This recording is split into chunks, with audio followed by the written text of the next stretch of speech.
Hello বন্ধুরা, এখানে মাংস রান্না করার পদ্ধতি চলছে। এখানে আমার বর কড়াইতে তেল গরম করে আলুগুলো ছেড়ে দিল।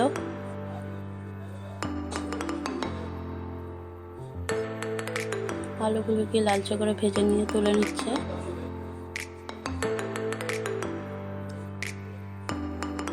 তারপর গোটা গরম মশলাগুলো ফোড়ন দিল। তারপর হালকা নাড়াচাড়া করে পেঁয়াজ দিয়ে দিল, পেঁয়াজ কুচি। তারপর নাড়াচাড়া দেওয়ার পরে আদা রসুন লঙ্কা বাটা দিয়ে দিল। মশলাটা মতন কষাচ্ছে। কষানোর পরে টমেটো কুচি দিয়ে দিল। তারপর সামান্য চিনি দিল।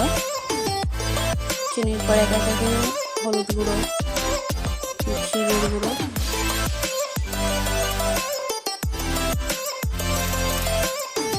সামান্য লবণ দিয়ে দিল। যেহেতু মাংসটা কষা হবে তার জন্য বেশি ঝোল রাখবে না, ঝোল করবে না। তারপরে সামান্য একটু জল দিল।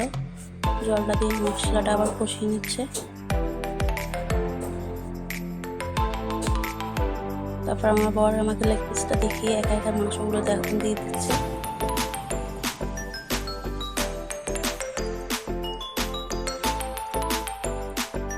মাংসগুলো আবার ভালো মতন মিক্স করে নিচ্ছে মশলাটাতে। তারপর ভেজে রাখা আলুগুলো দিয়ে দিল।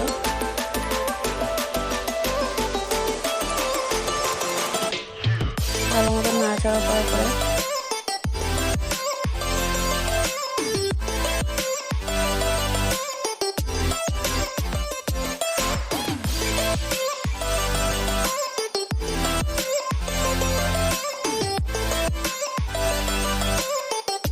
সামান্য একটু জল দিয়ে দিল।